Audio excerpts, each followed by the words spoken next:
This message comes from Raymond James, a firm focused on transforming lives, businesses, and communities through tailored wealth management, banking, and capital markets solutions. Disclosures at raymondjames.com. What's good, y'all? You're listening to Code Switch, the show about race and identity from NPR. I'm Gene Demby. And I'm B.A. Parker. As part of the second Trump administration's Everything, Everywhere, All at Once approach to governing, the president has leaned in on good old-fashioned territorial expansion. He's floated the idea of turning Canada into the 51st state, and to their east, he's talked about annexing the vast, mostly empty country of Greenland. But to our south, the president has said he wants to take back the Panama Canal, which makes so much global trade possible. And he signaled he's willing to use the military to do that. Can you assure the world that as you try to get control of these areas, you are not going to use military or economic coercion? No. And can you tell us what is the strategy? Yeah, I can't assure you. You're talking about Panama and Greenland. No, I can't assure you on either of those two. The Panama Canal is over 100 years old, but what it took to build it and the human toll of its construction is still reverberating through the life and culture of that tiny Central American country to this day. The story of the canal is the intersection of so many different forces, right? It's technology, it's engineering, it's medicine, it's politics, it's all of these things. But one of the major through lines of this story is race. And so, Parker, on today's episode, we are going to revisit a conversation in which we try to understand the canal's murky future by looking at its turbulent, cataclysmic birth. Ooh. This message comes from Schwab. At Schwab, how you invest is your choice, not theirs. That's why when it comes to managing your wealth, Schwab gives you more choices. You can invest and trade on your own. Plus, get advice and more comprehensive wealth solutions to help meet your unique needs. With award-winning service, low costs, and transparent advice, you can manage your wealth your way at Schwab. Visit schwab.com to learn more. This message comes from NPR sponsor Raymond James, a financial firm as unique as the people it serves. Raymond James financial advisors consider the unique lives and goals of each client to create full-picture plans that go beyond retirement savings and managing risk. They provide tailored solutions for complex needs through wealth management, banking, and capital markets services. Disclosures at raymondjames.com. Raymond James & Associates, Inc., member New York Stock Exchange /SIPC. This message comes from BetterHelp. Think about the people who inspire you the most. They don't have all the answers, but they probably do know how to ask for support when they need it. Therapy can be a great way to find that support. BetterHelp has experienced therapists who can help with challenges ranging from clinical issues to everyday stressors. Build your support system at betterhelp.com/NPR today to get 10% off your first month. With us, y'all. Okay, so I guess we kind of got to start with an explanatory comment here. Parker, come run DMC this with me. Let's pass the microphone around. Because the water is also murky. The Isthmus of Panama is this narrow tendril of land that tethers South America to North America, and it runs roughly east to west. So to the north, you have the Atlantic Ocean, and about 40 miles to the south, you have the Pacific. From almost the moment they arrived in the 1500s, the Europeans felt like it would be easier to do all the things they wanted to do. Conquering, settling, all that imperialist stuff. If they could just cut through this narrow band of land that separated the two biggest oceans in the world. But there were mountains and swamps and people in the way. Plus, they didn't have the technology to do it. So yeah, fast forward a few centuries to the late 1800s, and the French took a crack at it, and then they gave up because it was too hard. Then the United States was like, well, we want to try, because the United States wanted to be the biggest player in this hemisphere. And whoever controlled the shipping through there, ships for commerce, ships for war, would be incredibly powerful. They started building the Panama Canal in 1904, bringing in people from all over the world to get to work digging up and cutting through the land. It took 10 years to build, and officially, 5,000 people died cutting what was essentially a 40-mile ditch through the rainforest and swamps and mountains. But other estimates put the number at 25,000 people dead. And in the end, you had this canal, this giant interlocking system of lakes and rivers. It was a triumph of engineering and hubris, and it shrank the world. Cristina Enriquez is a writer here in the United States, and her people are from Panama. She has a novel, it's called The Great Divide, and it's less about the engineering and politics of how the canal came to be. Instead, it's more about imagining the lives of all those workers, the people who built this thing. Down, down, down into the Cordillera Mountains. Thousands of men worked in the rain, shoveling mud, wrapping dynamite, laying railroad track, and swinging pickaxes at the sheared rock walls. Every morning, these men, who had come from all over the world, from places like Holland, Spain, Puerto Rico, France, Germany, Cuba, China, India, Turkey, England, Argentina, Peru, Jamaica, St. Lucia, Martinique, Antigua, Trinidad, Grenada, St. Kitts, Nevis, Bermuda, Nassau, and Barbados, most of all, converged in one place, the Culebra Cut. They poured in on labor trains and scrambled down the mountainside, and when the whistle blew, they worked. From sunrise to sundown, they opened the earth. They were wet all the time. They could never get dry. They were covered with mud. They could never get clean. Their boots fell apart. They shivered with fever. They swung their arms, and they shoveled again and again. Cristina came through to talk about her new book and how it was shaped by the stories of the actual people who lived through it and how this multicultural army of laborers who descended on the Canal Zone shaped the country of Panama to come.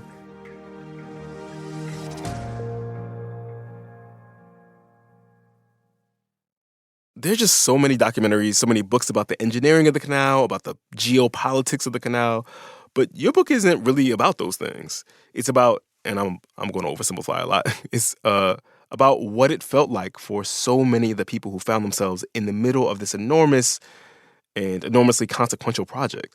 So where did you start your research into the lives of these people? I imagine those histories, are much harder to find. Yeah, no, that's absolutely right. I mean, I started off just reading everything that I could, and most of what is out there in terms of source material is engineering histories, political histories, and that stuff got me far enough, like I was like, okay, I get the context of what has happened, but as a novelist, what I'm always interested in is like the human element, the heartbeat of this project. And so I was like, I need to find out how people felt about it. And by that point, it became clear to me that there were some sort of major strains running through the canal story, right? What was easiest to find out by far and away was how the United States felt about the canal and what it was like for Americans to be there. That is very well documented. I mean, there was a newspaper called the Canal Record, which was sort of an indispensable source material for me because it was created specifically to document every new development of the canal construction, right? And it had everything in there from like how many cubic yards had been dug in a certain week to all the new clubs that were being formed, the play that the YMCA was putting on in the canal zone, like all of the new things that this commissary in this particular town now stocked as of this date, the train schedules, like it was every part of life in the canal zone for white Americans. So then I was looking for what was life like for Panamanians. Being half Panamanian myself, I wanted to understand what it was like to live through this time. One of the interesting things that I learned fairly early on, because I kind of came into it assuming that Panamanians had worked on the canal themselves. Yep, that's what I assumed too. And I was disabused of that notion very quickly. Yeah. That was one of the most surprising things. Like, oh yeah, this is not... There's an army of brown people here. Yes. But they are not necessarily Panamanian. That was really surprising. Yeah. I mean, the reports vary, but 50,000 people who were on the workforce at the canal. 357 were Panamanian. Wow. Right? So talking like less than 1%, like a tiny, tiny, tiny, tiny. Yeah, like minuscule. And I was like, well, so this begged the question for me of like, why, first of all, right? Some of it was a feeling that Panamanians were indolent, lazy. There's a quote from a U.S. congressman who's unidentified, but it's in a report from William Sands, who was a diplomat. And the quote is, "These people are of no more use than mosquitoes and buzzards. They ought all to be exterminated altogether." Whoa. Yeah. I mean, so the feeling toward Panamanians was not one that was very positive. Right. Then there's also reports, oh, well, there weren't enough people in Panama. They didn't have actually enough of a population to draw from, which was also true. And they didn't speak English, which was also true in many cases. So if the United States were going to be the ones who were the foremans running the show, they needed people under them who could understand when they were giving orders in English. Right. Okay, so fine. Now I understood Panamanians didn't work on the canal, but I also still just wanted to understand this is happening in their country. It's the Panama Canal. So what is it like to live through a time when your country's being actually, like cut in half? And there was not a lot of material on that. And I found myself in a position where I was just basically forced to imagine it. Huh. Which is, that's what the job of a novelist. I'm imagining other people's lives all of the time.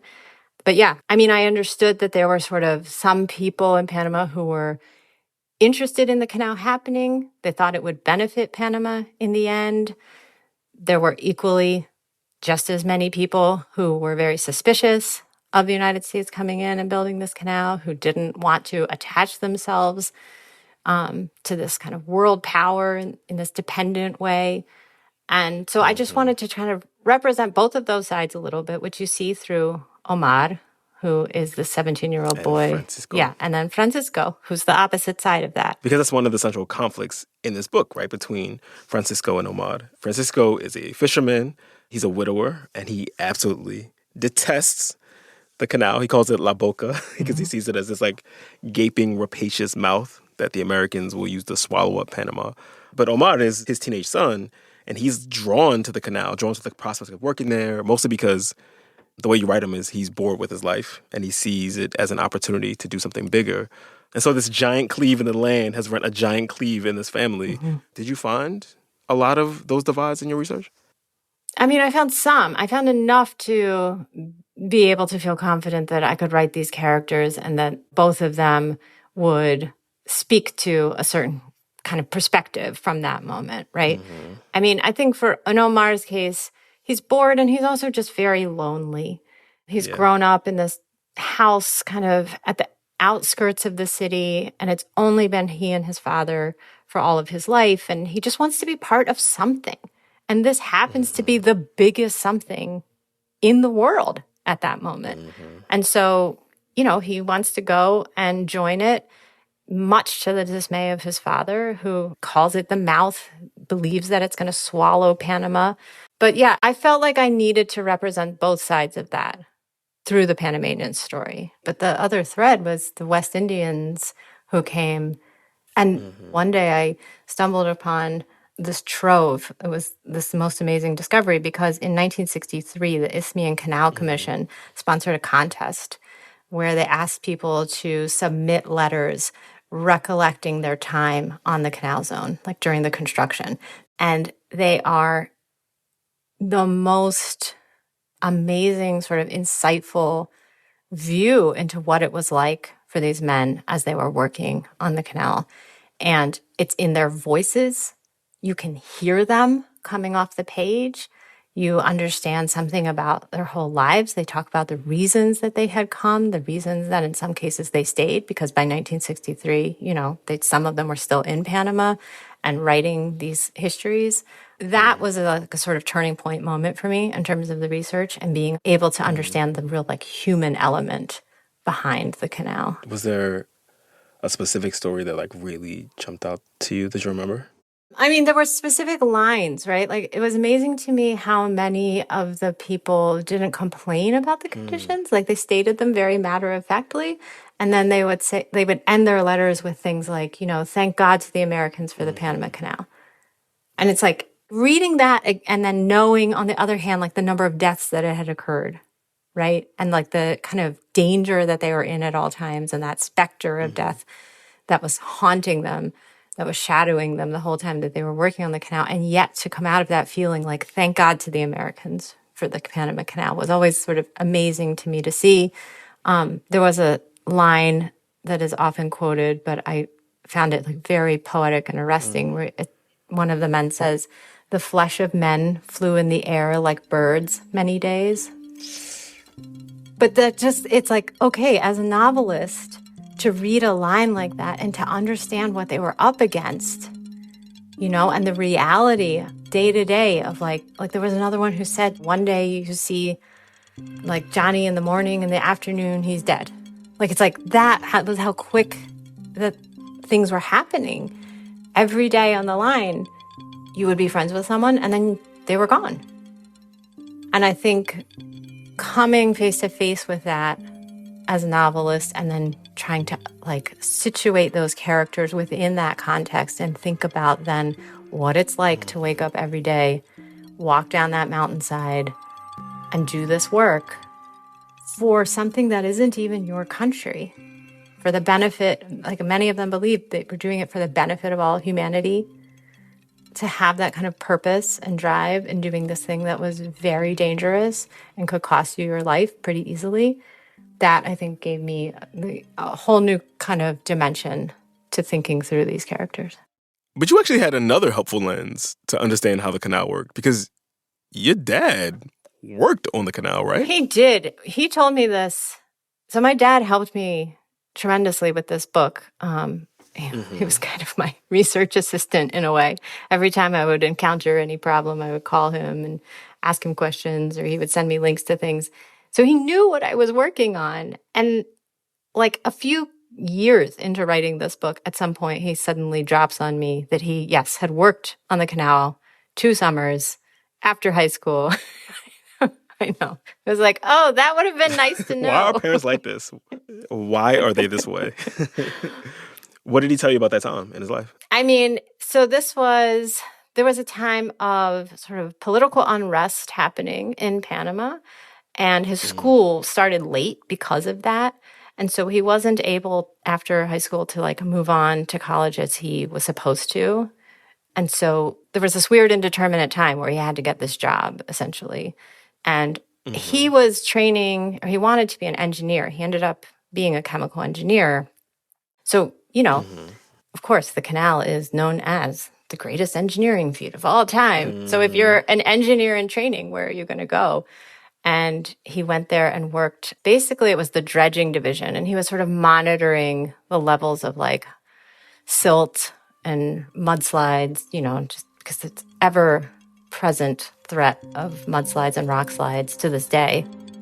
When we come back, it's like, we tried to do this thing, and here comes the land, like, coming back at you. And it just did it over and over again. It would just demolish months' worth of work, like, overnight. And the men would come back in the morning and just see this huge pile of mud. And the foreman would look at them and then just say, dig it out, boys. Stay with us. This message comes from Grainger. As a maintenance specialist for a historic high-rise, you know that vintage charm historically needs constant attention, which is why, when it's time to upgrade turn-of-the-century mechanicals, they turn to Grainger. With easy access to 1 million-plus products and the scale to deliver when and where you need them, the right tools and supplies are never far away, so you can keep that vintage building running like new. Call, click Grainger.com, or just stop by. Grainger, for the ones who get it done. This message comes from Warby Parker. If you wear glasses, you know how hard it is to find the perfect pair. But step into a Warby Parker store and you'll see it doesn't have to be. Find a Warby Parker store near you at warbyparker.com/retail.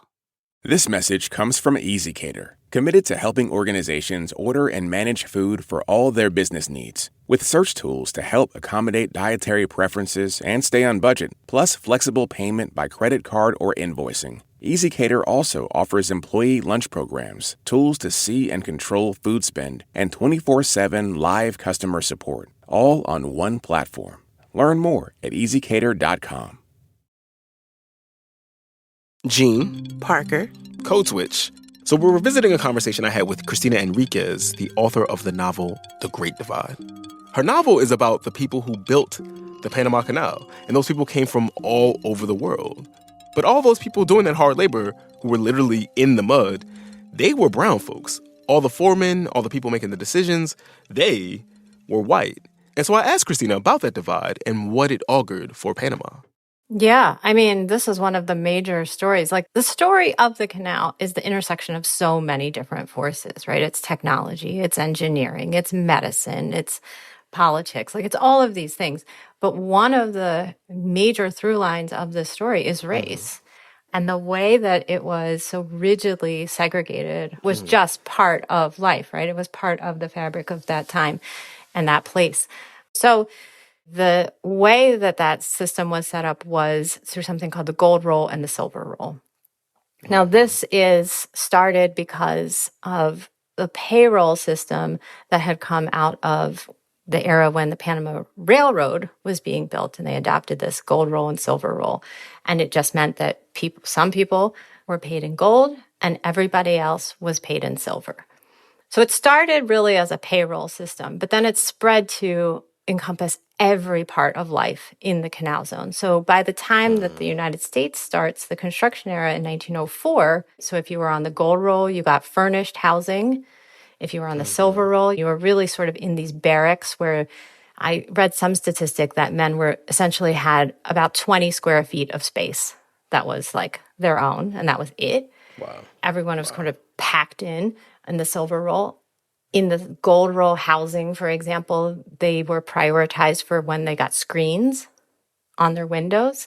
And the screens were important because the screens were what was stopping mosquitoes from getting in. And mosquitoes, as everyone was just discovering at that time, were the vectors that were propagating yellow fever and malaria. If you were on the gold roll, you got unpaid sick leave. If you were on the silver roll, you did not. If you were on the gold roll, you got paid vacation leave. If you were on the silver roll, you did not. If you were on the gold roll, your dining was in like these kind of kitchens and hotels where you had seats and tables. And in the silver roll, you were in these like messes where you had no tables, no chairs. You sat on the ground and ate. It just went on and on. The post office had a gold roll window and a silver roll window. The train cars were silver and gold. The schooling was silver and gold. Like every element of life on the canal zone was segregated in this way. And I mean, to me, like reading that, and then I'm trying to write a novel about these characters, it's like, how do I get that to come through? How do I get it to come through in ways that feel powerful but not didactic, right? So you end up with scenes where one of the characters named Ada decides, now she technically, by virtue of the color of her skin, should go into the silver roll commissary, but she decides to go into the gold side instead. And she has a confrontation with a woman in the store there who kind of tries to tell her, you don't belong here. And so that idea of like belonging and where people do or don't belong, where they're told they do or don't belong, and what their place is, was something that then just became very important to me as I was working through all of these issues in the book.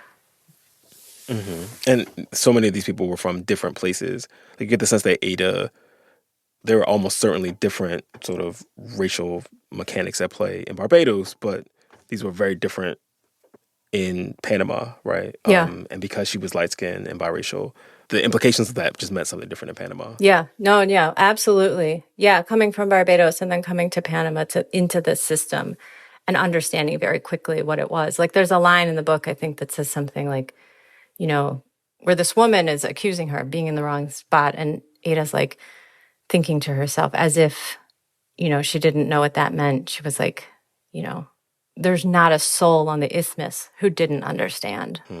As you write in the book, the prospect of work and decent pay in the canal zone, like, lure people from all over the world. And we're toggling between their stories and motivations and their ways of speaking. And as I was reading it, I was just really curious about what all these different cultural, what did these people leave behind in Panama after the canal was built? How did all those different folkways and languages and foods shape the Panama that came after? Yeah, I mean, it's left an enduring legacy in Panama, the fact of the canal and all of these places. I mean, there were people from 90 different countries in all who came and worked on the canal. The vast majority were from the Caribbean, especially from Barbados.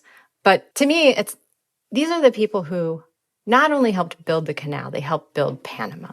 I mean, there's Chinatown in Panama because of the Chinese labor that was brought over during the railroad era in the 1850s. So that still has a presence within the culture for sure.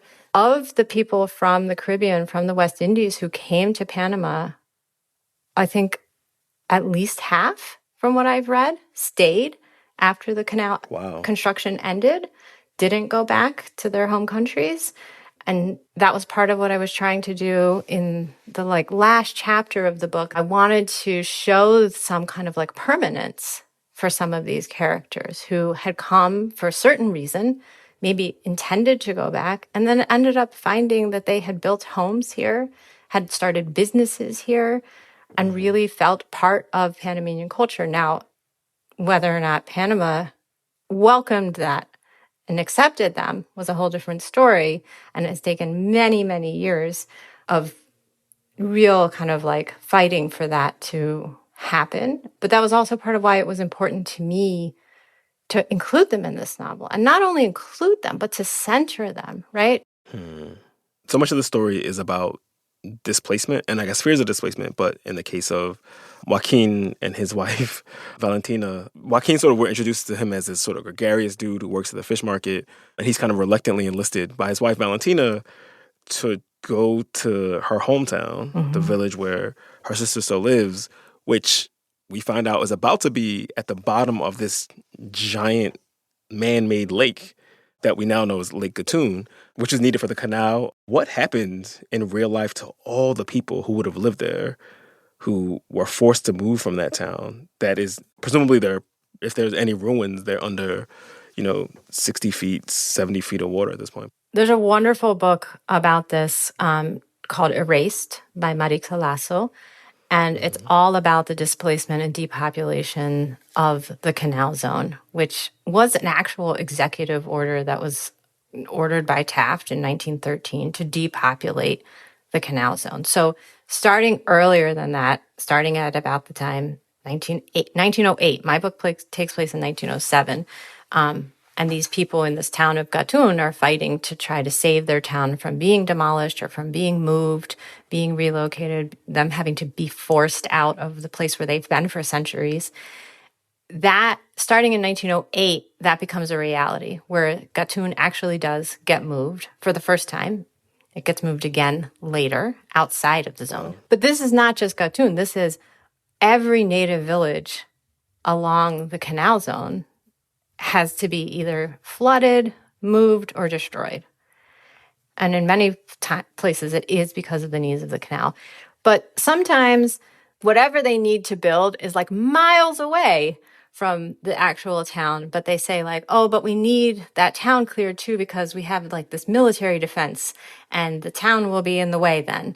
What becomes, I think, clear is that of the United States' many objectives within the canal zone, one is that they want to make it a place that appears to the rest of the world as though it's inhabitable for white people, right?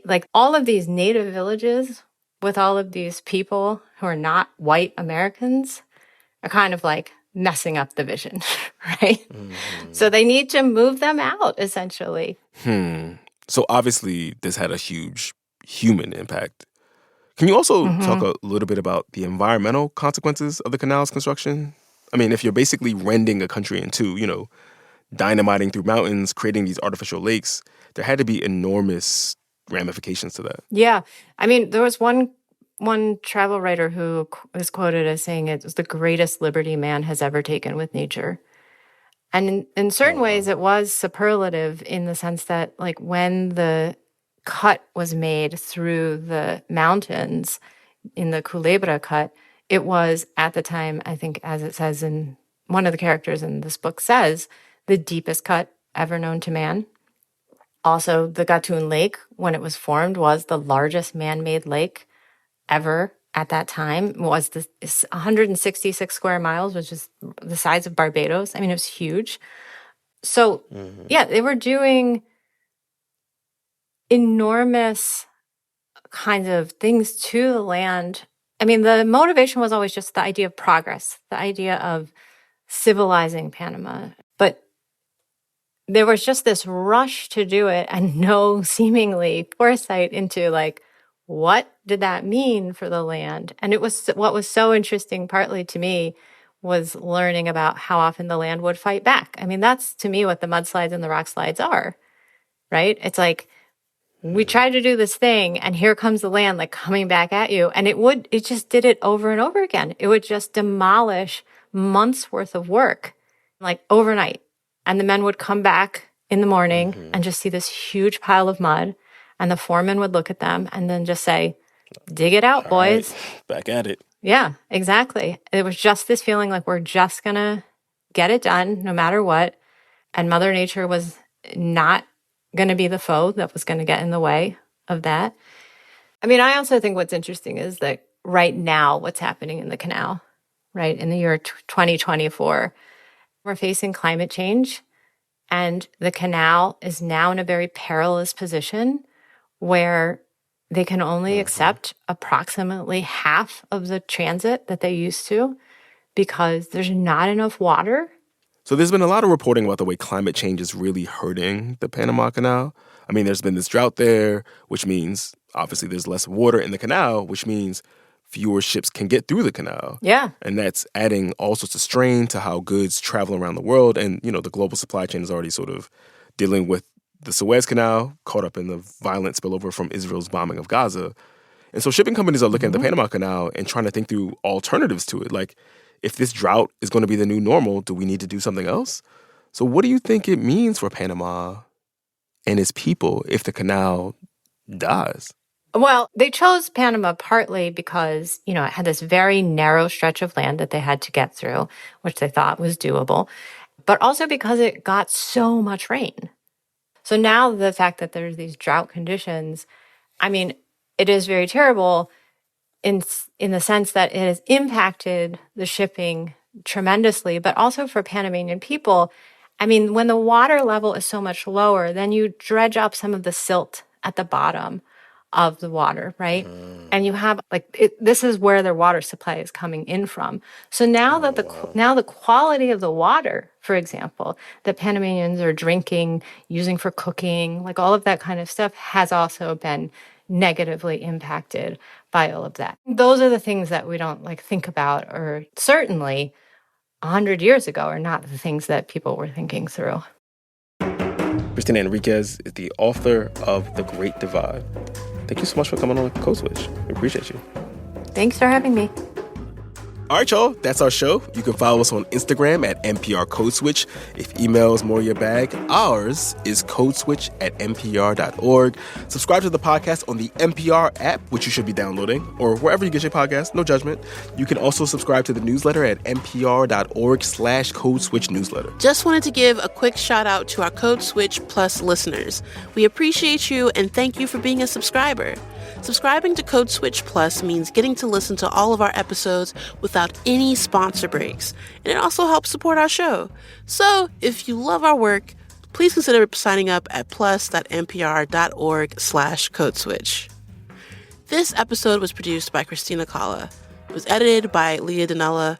Our engineer was James Willits. And we'd be remiss if we did not shout out the rest of the Code Switch massive. That's Xavier Lopez, Jess Kung, Daya Mortada, Verilyn Williams, Xavier Lopez, and Courtney Stein. As for me, I'm Gene Demby. I'm B.A. Parker. Be easy, y'all. Hydrate. This message comes from Majuri. Majuri does fine jewelry differently. They've changed fine jewelry buying, making it accessible for more than special occasions. Their pieces are handmade and expertly crafted using high-quality materials like 14-karat gold, so you know they'll last. Plus, everything is responsibly sourced, so you can feel good about your jewelry in more ways than one. Between the accessible price points and stackable designs, there's a reason it's one of the most loved jewelry brands out there. Shop online at Majuri.com or in-store today. This message comes from Mint Mobile. Mint Mobile took what's wrong with wireless and made it right. They offer premium wireless plans for less, and all plans include high-speed data, unlimited talk and text, and nationwide coverage. See for yourself at mintmobile.com/switch. This message comes from eBay. Swapping out your tires? There's nothing like it. With eBay, you find the feel you're looking for, from smooth highway rides to grip for rough terrain. Get all the tires you need at prices you'll love. eBay. Things people love.